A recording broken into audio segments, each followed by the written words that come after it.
alegría y paz, hermanos, que el Señor resucitó. Porque Dios le libró y de la muerte nos sacó.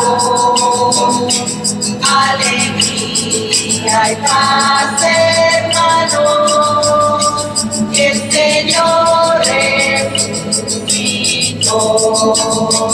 Todos cantan, aleluya, todos gritan, aleluya.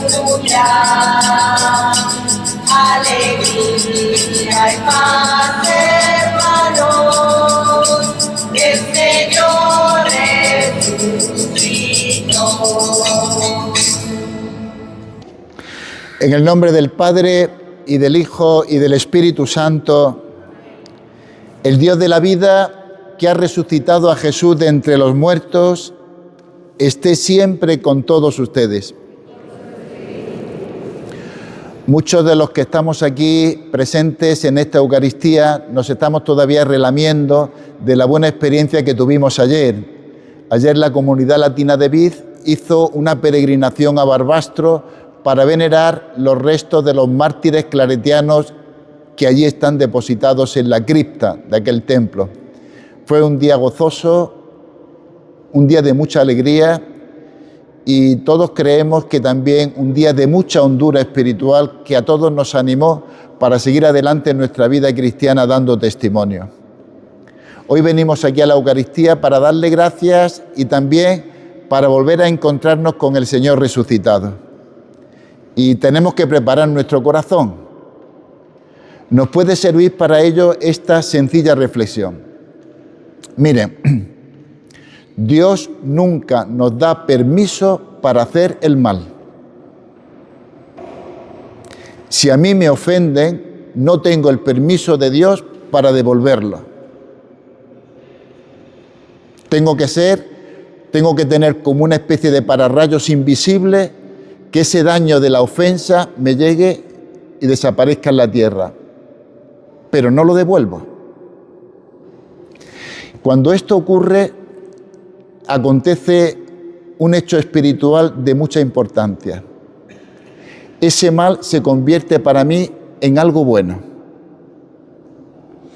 Recibo el mal y entonces posiblemente tenga prudencia. Recibo el mal de alguien y posiblemente conozca cómo es el corazón humano y tenga que saber cómo hacer. Recibo el mal y descubro lo que significa perdonar. Recibo un mal, no hago el bien y esto me deja con mucha paz, con mucha serenidad. Recibo un mal y el Señor me dice que de todo mal nace un bien. Vamos a pedirle perdón al Señor en el día de hoy por las veces que somos vengativos. Recibimos el mal, ¡clas!, y lo devolvemos, a veces aumentado. Por todo esto pedimos perdón al Señor en silencio.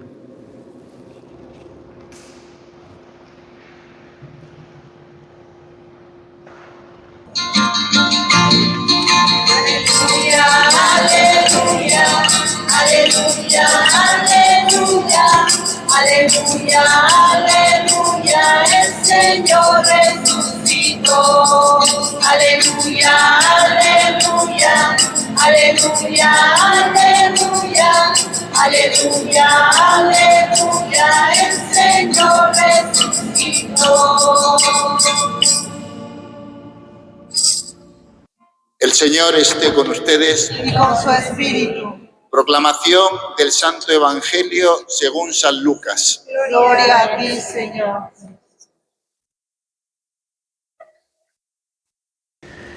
Aquel mismo día, el primero de la semana, 2 de los discípulos de Jesús iban caminando a una aldea llamada Emaús, distante de Jerusalén unos 60 estadios, unos 14 kilómetros. Iban conversando entre ellos de todo lo que había sucedido. Y mientras conversaban y discutían, Jesús en persona se acercó y se puso a caminar con ellos. Pero los ojos de los discípulos no eran capaces de reconocerlo. Entonces Jesús les dijo: ¿qué conversación es esa que traéis mientras vais de camino? Ellos se detuvieron con aire entristecido, y uno de ellos, que se llamaba Cleofás, le respondió: ¿eres tú el único forastero en Jerusalén que no sabes lo que ha pasado allí en estos días? Jesús les dijo: ¿y qué ha pasado? Ellos le contestaron: lo de Jesús el Nazareno, que fue un profeta poderoso en obras y palabras ante Dios y ante todo el pueblo. Cómo lo entregaron los sumos sacerdotes y nuestros jefes para que lo condenaran a muerte, y lo crucificaron. Nosotros esperábamos que él iba a ser el liberador de Israel, pero con todo esto ya estamos en el tercer día de que esto sucedió. Es verdad que algunas mujeres de nuestro grupo nos han sobresaltado, pues habiendo ido muy de mañana al sepulcro y no habiendo encontrado el cuerpo, vinieron diciendo que incluso habían visto una aparición de ángeles, que dicen que está vivo. Algunos de los nuestros fueron también al sepulcro. Lo encontraron como habían dicho las mujeres, pero a Jesús no lo vieron. Entonces Jesús les dijo: qué necios y torpes sois para creer lo que dijeron los profetas. ¿No era necesario que el Mesías padeciera esto y entrara así en su gloria? Y comenzando por Moisés y siguiendo por todos los profetas, les explicó lo que se refería a él en todas las Escrituras. Llegaron cerca de la aldea a donde iban, y Jesús disimuló que iba a seguir caminando. Pero ellos lo apremiaron diciendo: quédate con nosotros, Señor, porque atardece y el día va en caída. Y entró para quedarse con ellos. Sentado a la mesa con ellos, tomó el pan, pronunció la bendición, lo partió y se lo iba dando. A ellos se les abrieron los ojos y los reconocieron. Y se dijeron el uno al otro: ¿no ardía nuestro corazón mientras nos hablaba por el camino y nos explicaba las Escrituras? Y levantándose en aquel momento, se volvieron a Jerusalén, donde encontraron reunidos a los otros 11 con sus compañeros, que estaban diciendo: era verdad, ha resucitado el Señor y se ha aparecido a Simón.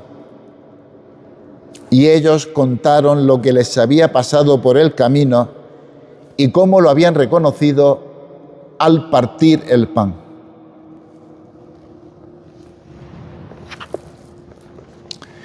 Palabra del Señor.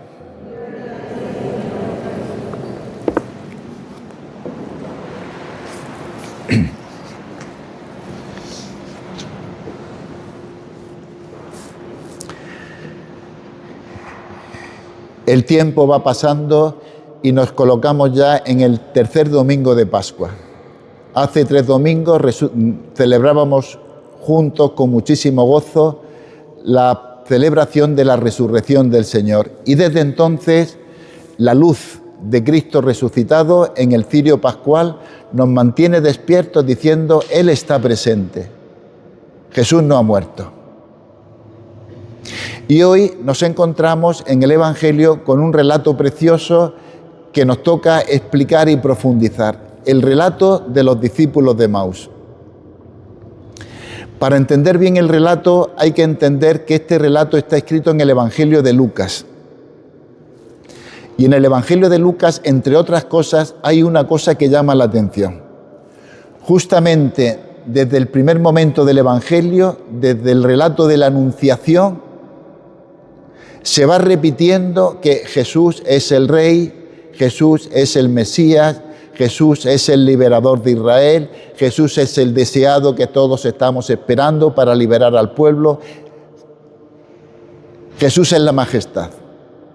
Esto lo escucha María por 5 veces, esto lo escuchan los pastores, esto lo escucha Zacarías, esto lo escucha la Ana, aquella señora que estaba en el templo, que era nonagenaria, esto lo escucha mucha gente. Y los discípulos también.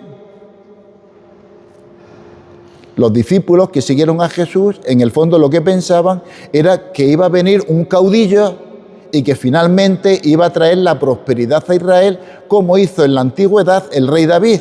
Estaban convencidos de esto. Pero ¿qué ocurre? Muere Jesús y todo se va al traste. La gran decepción. Aquellos discípulos que habían dejado todo por seguir a Jesús, del que pensaban lo que sería, resulta que muere y no saben dónde agarrarse. O dicho con otras palabras más vulgares, sienten que les han engañado, que lo de Jesús es un timo. Y entonces emprenden un camino, se alejan de la comunidad y van a refugiarse a una ciudad cercana de Jerusalén que se llama Emaús. Bueno, en este escenario acontece lo que el Evangelio de hoy nos relata. Yo le llamaría de la siguiente manera para que nos entendamos, ¿no? Jesús se pone en modo terapeuta. Se acerca a aquellos hombres y realiza un proceso de sanación y de transformación que los convierte de personas frustradas, de personas quemadas, de personas decepcionadas, en personas ilusionadas. Y esto lo hace en 4 movimientos. Para que podamos esto ver que no es simplemente un relato, sino que nos implica también a nosotros, yo quisiera recordarles, seguramente la han visto ustedes, una película de Woody Allen que se llama La Rosa Púrpura del Cairo. Es una película muy bonita, pero que tiene algo que a nosotros como cristianos nos puede ayudar. El esquema de la película es el siguiente. Una chica que tenía problemas matrimoniales va un día al cine, ve una película muy bonita y se enamora del actor. ¿Qué es lo que hace esta chica? Que todos los días va a ver la misma película, porque estaba enamorada del actor. Y aquí acontece una cosa que nos va a llamar la atención. Y un día, viendo la película, por un imposible, el actor del cine sale de la pantalla, da un salto, se acerca a la chica, le da la mano, ¡clas!, y la mete en la película. Para leer el Evangelio tenemos que hacer algo por el estilo. Me tengo que meter en la película. Yo soy protagonista de la película de este Evangelio. ¿De qué manera soy? El evangelista nos da un guiño, nos dice que iban 2 discípulos. Uno se llamaba Cleofás y al otro, a propósito, no le pone el nombre porque ahí podemos ser cualquiera de nosotros. ¿Qué hace Jesús con estos 2 personajes que nos representan a nosotros? La primera cosa que hace es acercarse y les invita a hablar.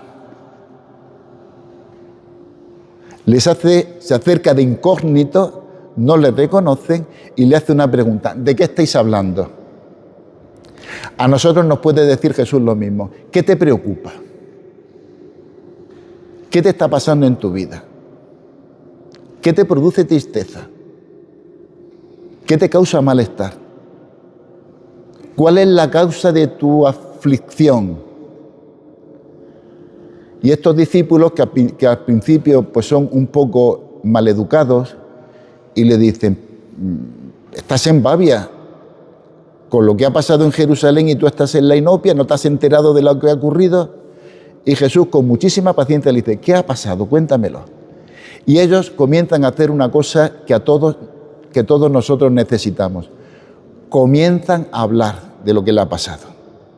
comienzan a verbalizar, comienzan a decir lo que es su frustración. Nunca nos liberamos del mal que nos asedia si no tenemos la capacidad de contarlo a alguien, de confesarlo a alguien. Y comienzan a decírselo. Y Jesús pacientemente les escucha tranquilamente. Fíjense, quien se calla sus aflicciones y no las comenta con nadie, se convierte en víctima de ellas, en un peso que les aplasta. Entonces Jesús, con mucha paciencia, les deja hablar. Primer ejercicio de terapia de Jesús, dejar hablar. Dejar hablar. Y una vez que han terminado, pasa Jesús a la segunda operación.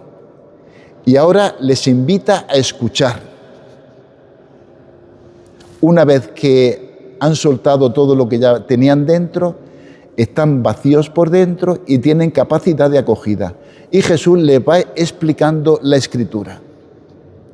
Y le va diciendo, ¿no os acordáis de que la Escritura dice esto, y dice esto, y dice esto, y dice esto? ¿No habéis caído en la cuenta de que la lectura de todos los domingos, o cuando nos acercamos a la Sagrada Escritura, no dice teoría, sino que está hablando de Jesús y está hablando también de mí, de ti, de mí? Y les da una clave de la lectura. ¿No sabíais que era necesario que el plan de Dios se cumpliera según su manera? Los planes de Dios no son como los nuestros, ¿eh? Nosotros tenemos en la cabeza que las cosas tienen que ser en plan Hollywood. Mueren los malos y se quedan los buenos. Así no ocurren las cosas. Las cosas ocurren como Dios quiere. Y Dios quiere que vivamos en el amor. Y el amor siempre es crucificado.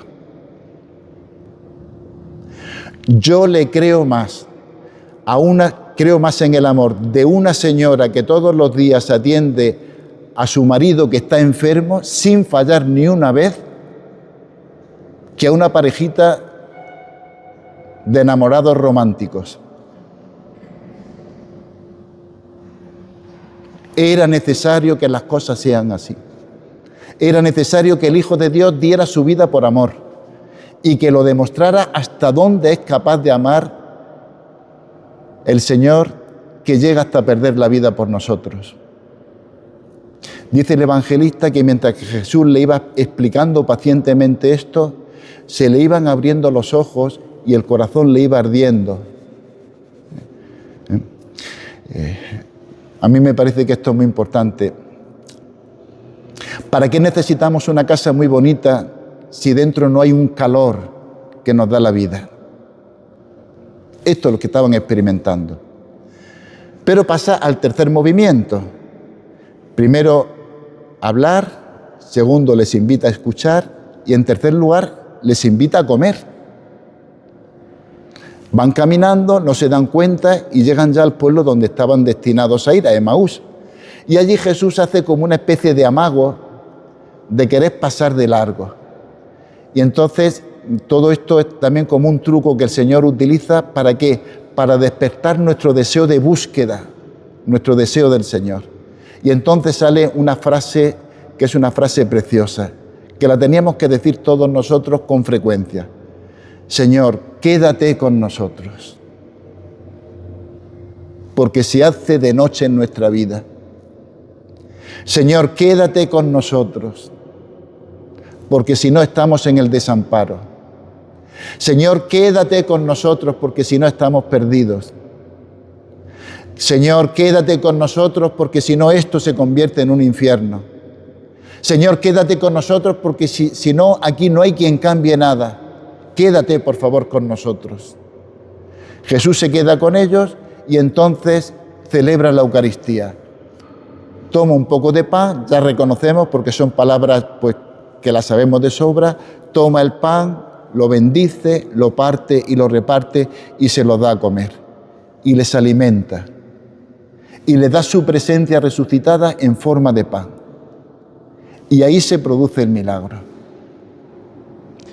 Lo que no sabemos cómo explicar. Es en ese momento cuando se produce la cúspide. Entonces entienden y reconocen a Jesús. Entonces dicen como Santo Tomás dijo el domingo pasado: Señor mío y Dios mío. Entonces adoran. ¿Cómo tendríamos nosotros que acercarnos a la Eucaristía? ¿Cómo teníamos que recibir al Señor? Señor mío y Dios mío. Cuarto movimiento, no se quedan allí, no fundan allí un monasterio de monjes contemplativos, sino que inmediatamente se sienten urgidos de ir a sus hermanos a decirle: mira que nos ha pasado esto, a contar lo que nos ha pasado, a dar testimonio, a convertirse en misioneros, a anunciar la palabra de Dios, empezando por sus hermanos y terminando por el mundo entero. Fijaros bien, unas personas que estaban quemadas, decepcionadas, defraudadas, resentidas con Jesús, se ponen a contarle a Él lo que le está pasando, escuchan e iluminan su vida con la palabra de Dios, reciben la comunión y se sienten llamados a evangelizar. ¿Cómo se llama esto? Eucaristía en movimiento. Un rito penitencial de confesión y de arrepentimiento, una liturgia de la palabra, una liturgia de la Eucaristía y un envío, porque al terminar cada Eucaristía somos invitados nosotros a vivir y a repartir lo que recibimos aquí. El relato es de una preciosidad extraordinaria. ¿Seremos capaces de dar el primer paso? ¿Seremos capaces de acudir a esta terapia de Jesús que comienza por contar lo que nos está pasando, por ponerle nombre a lo que nos pasa, por salir de ese agujero negro? Que el Señor nos ilumine, que el Señor nos conforte, que el Señor nos fortalezca para dar el primer paso. Ojalá que así sea y reconozcamos la presencia de Cristo resucitado, que no lo vemos, pero que está y es muy activo en nuestro corazón cuando le abrimos la puerta.